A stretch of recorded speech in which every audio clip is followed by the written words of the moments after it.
Welcome to today's CEAFU Lunch Break with our guest, Larry Sand, president of the California Teachers Empowerment Network, CTEN, and their website is ctenhome.org. Today we're going to do something a little different than, obviously, before I figured that out, because we're using noon Pacific time and 3 p.m. Eastern time for our lunch break. And I thought that'd be a nice change, and maybe we'll use Central time in the future. If you have any questions for Larry, there are two places where you may submit those. One's the Q&A session, and the other is the chat space. But enough of the housekeeping. Let me formally introduce Larry Sand. Larry Sand started his teaching career in New York and has taught elementary school as well as English, math, history, and ESL in the Los Angeles Unified School District, where he also served as a Title I coordinator. After 28 years as a classroom teacher, Larry retired from public school teaching in, 2009. Larry is currently the president of the nonprofit California Teachers Empowerment Network, a nonpartisan, non-political group dedicated to providing teachers with reliable and balanced information about professional affiliations and positions on educational issues. Larry's group supplies information a lot of teachers will not get from their school districts or their unions. In 2011, CTN expanded their mission so that not only would be teacher focused, it would now be a broader approach to help the general public understand the array of educational issues that face our country today. As most of you are likely aware, Larry's research and comments have appeared in numerous news sources across the nation, such as obviously the Associated Press, the Wall Street Journal, USA Today, Fox News, National Review, Los Angeles Times, the New York Post, Investors Business Daily, and Forbes, just to name a few. In April 2018, Larry even received an award from the National Right to Work Foundation for excellence in reporting.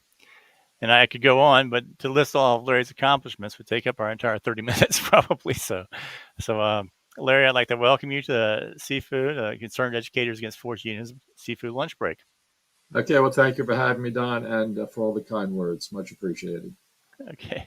Larry, we reached out to you today so that you wrote that post, Inflated Grades, Increasing Graduation Rates, and Deflated Test Scores. It's kind of a depressing headline. So it appears that teacher unions like the New Jersey Education Association and NEA and AFT are pushing to eliminate standardized tests, not only for students that they're teaching, but also for their future teachers. So I was curious if you would about that, and I was hoping that you would share with our audience, what motivated you to write the post and what you found and your conclusions and recommendations. Well, the old bromide about putting lipstick on a pig is really what this is about. Students are learning less, but they're getting better grades, and the graduation rates are up. So when people see graduation rates are up, everybody thinks that the education process in this country is doing just fine when it's not doing fine. And a lot of the getting rid of the testing move is toward SATs and ACT, which at this point is starting to reverse, but that's where the big push has been. Fortunately, in L High, in K through 12, we have something called the NAEP, the National Assessment of Educational Progress, and that is an ongoing test, thankfully, and it measures reading, reading, math, etc., across the country. And when I was a testing coordinator at my middle school, I actually worked with them, and it's a very, very professionally done test. And the 2022 NAEP, as it's called, or the nation's report card, revealed that just 29% of the nation's eighth graders are proficient in reading and 26% are proficient in math. So a little more than a quarter of our students are really doing well, and the other, which of course means that 3/4 are not doing well. So you can raise grades all you want, but the fact is too many kids are not learning what they should be learning. Well, that's what it sounds like, and I was, you highlighted Chicago. Now, I mean, the Chicago Teachers. I think it's Chicago Teachers Association is like one of the more radical ones. It seems like it seemed like they were protesting every other, 6 months or so, and I was kind of interesting to me that their graduation rate had gone up to 84% in the Right. last school year. Yet apparently another test showing I guess a standardized test showing that their preparedness is actually decreased. Is that correct? Yeah, yeah. CTU is one of the worst unions in the country, which is saying something. Um, uh, the California Teachers Association has been called the worst, but CTU as a local, it's an AFT local, one of Randy Weingarten's locals, and they really run schools in Chicago. In fact, one of their employees just became mayor, so it's a very cozy political relationship there. And the kids, I don't have their NAEP scores at hand, but they are not good. And but it doesn't matter because the grades are going up and teachers are getting paid. Teachers don't get laid off or fired because they're doing a bad job. It's run by the unions, run by CTU. But Stacey Davis Gates is the new person. But it doesn't matter. They've all been very radical, and they don't help kids one bit. Right. I noticed you had a quote in there from I think a Brown University, I guess the president of Brown University, talking about standardized tests being probably the best predictor out there. And I was I'm kind of curious. Have standardized tests are they changing so much that even their ability to be predictive have been undermined? I'm sorry. Could you repeat that? Your voice dropped up. Oh, I'm sorry. Like she was saying the standardized test scores are very, very predictive when it comes to academic success. Oh, right. And Yeah, yeah, yeah. I was just Okay. curious, have the courses now, but have those standardized tests becomes kind of not as standard as they used to be?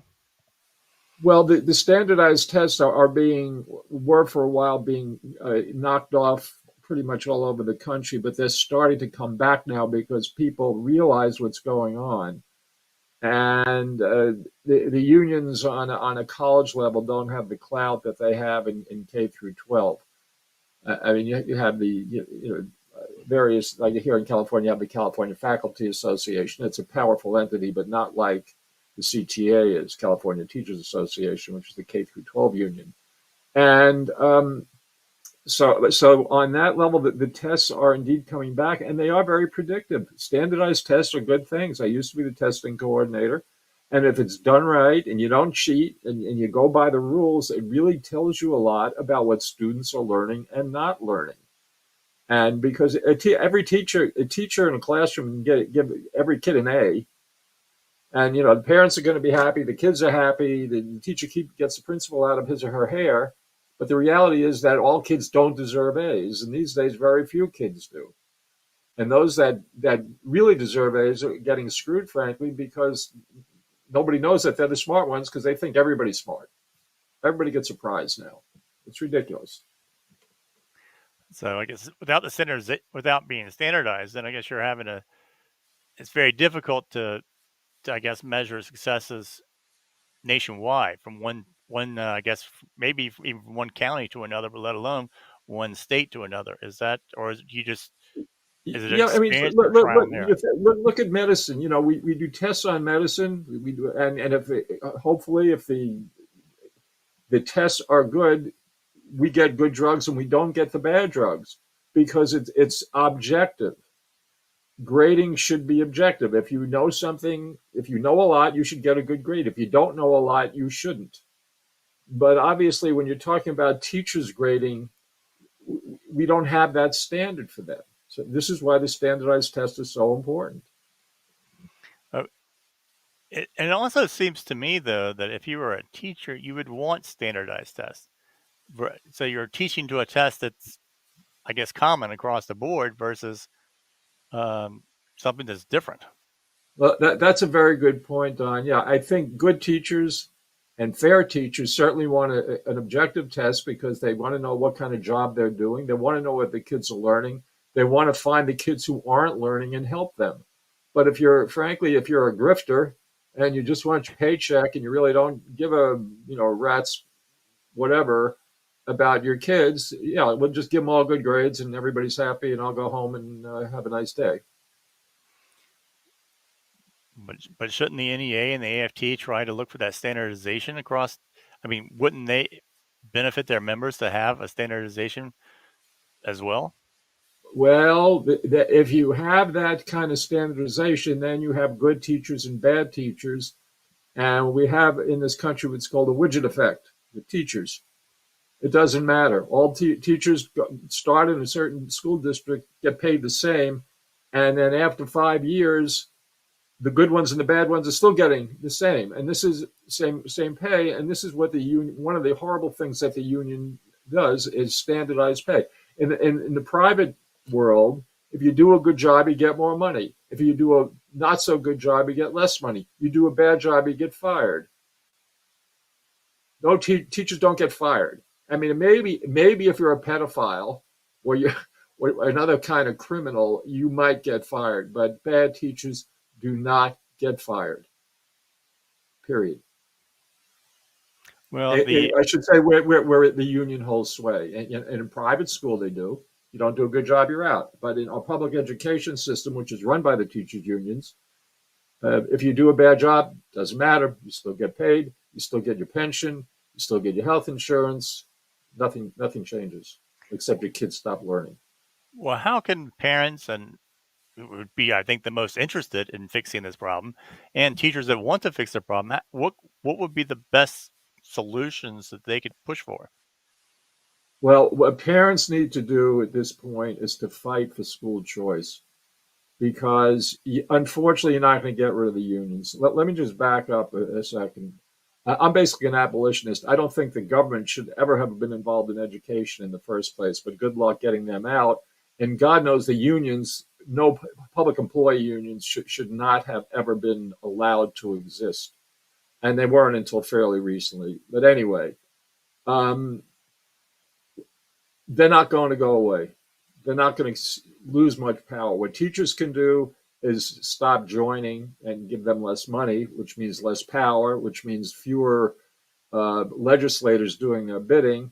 And what parents need to do is fight for school choice. The good news there is that school choice is on the rise. According to a recent post by Ed Choice, 36% of all kids are now eligible with some kind of private school choice program in the country, which is great news. Unfortunately, the bad news is that 64% of the students do not have that choice. So, and once a student has choice, every schools get better, public and private, because of competition. Competition works even in schools.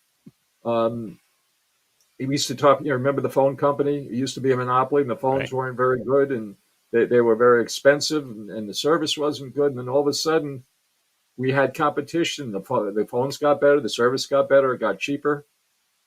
Choice works. Competition works, even in education, despite what the unions tell you. I mean, Randy Weingarten, who never misses an opportunity to miss an opportunity, said that the school choice is either anti or undemocratic. Like, Wow. what? What is that woman talking about?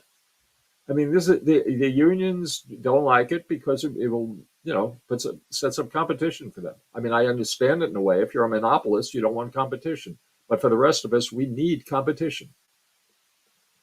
Right. Well, yeah, definitely. I mean, uh, so really, we're talking about if this if the public sector is going to be, I mean, I guess if the government's going to be involved, it's kind of like the money is going to follow the student. You're going to say, here's if your student goes to this school, that school will get the money. Basically, is that what we're talking about?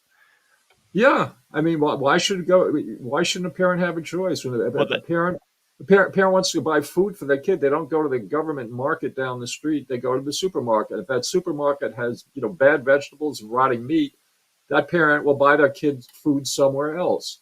So why should a parent whose zip code mandated school down the street is not very good be forced to send their kid there unless they can homeschool? But not everybody can homeschool. So if you can't homeschool, you're forced to send your kid to that bad school down the street. Why should this be? What kind of system do we have?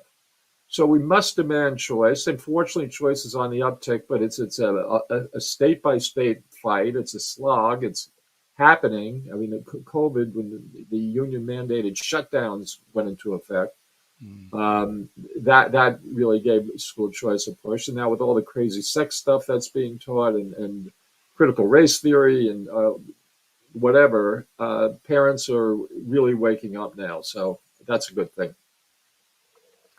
Yeah, yeah. I think you're absolutely right, and it's I guess almost a voice in the wilderness like yourself. Having to constantly just provide the information over and over and over that I guess it will start seeping through to more and more legislators that will say this is ridiculous. Yeah, and importantly for the Democratic Party, black people especially are very much pro-choice these days. So that gives me hope that even Democrats might grudgingly go up against the teachers union and side with their black constituents. Hopefully, Yeah, well, I would think it doesn't matter what color, race, or I guess religion, even you want the best for your children, no matter who you are. I sure, would think, and so absolutely, yeah. I'm why just not saying for empower them? Democrats, especially these days, are very conscious of race. So that's why I played the race card here. Now I would think most teachers want the they want I would think like any craftsman or anything, they want the best product in the end. So they would want the opportunity to be the best teacher they can be. They want to be the best teachers they can be. And also on the subject of teachers and school choice, it's most interesting that teachers send their kids to public school teachers send their kids to private schools in greater numbers than the general public. You know, It's sort of like if you work at a supermarket and you don't shop at the supermarket, it's like oh, something's wrong here. So yeah, I mean, I think in Chicago, I don't have the numbers in front of me, but I think in Chicago, it's almost like 40% of teachers send their kids to a private school. Do you think that's a warning sign? right. Well, I remember it seems like it may have been the 80s, it may have been 90s, somewhere around there. That DC, apparently, every public school teacher that had students, just about, was something like 90% of them were sending them to private school. And I thought that was just outrageous. That you see why are you supporting demanding other people can't do that with their kids? Yeah. Well, you should do it, and the money should follow the child because, especially with poor people, they can't afford a private school. Bill Gates can afford to send his kid to a Tony private school, as did Bill Clinton, Barack Obama. So, what about poor people? Why don't they have that? Why can't they have that choice? That's great. So We're not talking about raising taxes. We're just talking about that money that was going to the government-run school could go to a better school. Hello, pretty easy. it does seem obvious when you start looking Yeah, at the situation. right.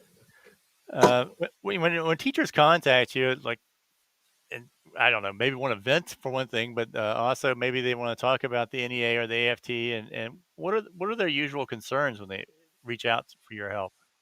Well, over time, the number one reason is I want to opt out of my union. How do I do it? Oh, And on the C10 website, right on the very front page, we have something from National Right to Work explaining how to do it. There's a letter, and it's the letter is the easy part. But after the Mark Janus decision in 2018, um, the unions got a little sneaky, yeah. something that's comes pretty easily to them, and they started telling teachers they could only opt out on such and such a date, like maybe within 30 days of the anniversary of when you first signed your contract, or maybe between September and 15th and the 30th. They create these what I call foggy windows. And if a teacher, decides on October 1st to drop out of a district where the window is from September 15th to 30th, they have to wait another year to do that. That's wrong. It is. Yeah, and of course the school districts collude in this because the money is subtracted from teachers' paychecks. If you join an organization, like let's say AAA, the Automobile Club, they don't deduct it from my paycheck. They deduct it from my credit card, but because I let them. And if I don't want their services anymore, I cancel on my credit card. Why shouldn't teachers unions collect dues the same way? You want to be in the union? Fine, give us a credit card. We'll take out X amount each month. Period. Why is the government being the bag man for the teachers unions? I don't get it, Don. I just don't get it. Yeah. That well, we certainly can agree on that. That it really that's not where it should be. And I kind of already answered my other question. I was thinking about the same thing. So, do you think so? Janice has kind of made it easier to fill out the form and submit the question, but unfortunately, because of all the different states and the different schemes that you're talking about, it's not always easy to leave.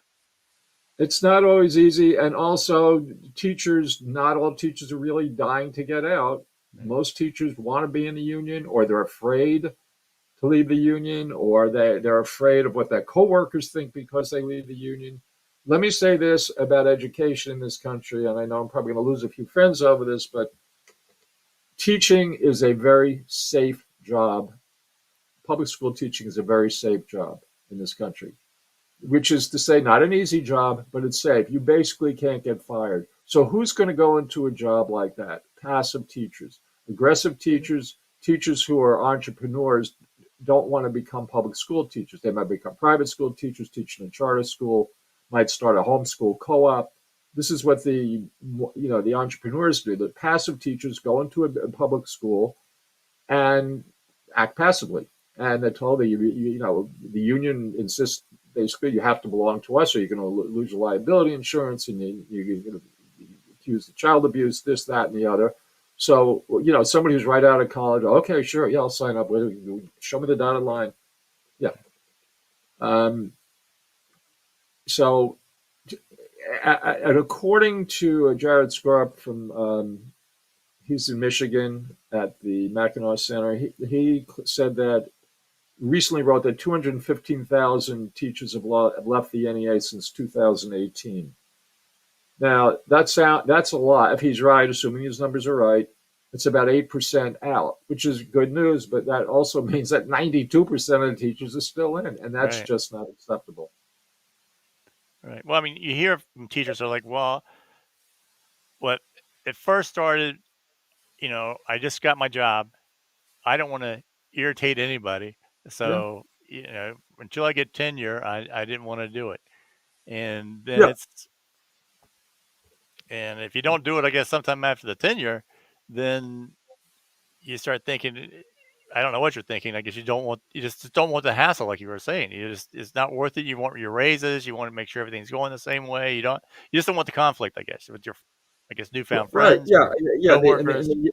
Yeah, and yeah, yeah, pre-permanence, which in California is 2 measly years. It should be at least 5, or I don't know why teachers need permanence, nor your doctor doesn't have permanence.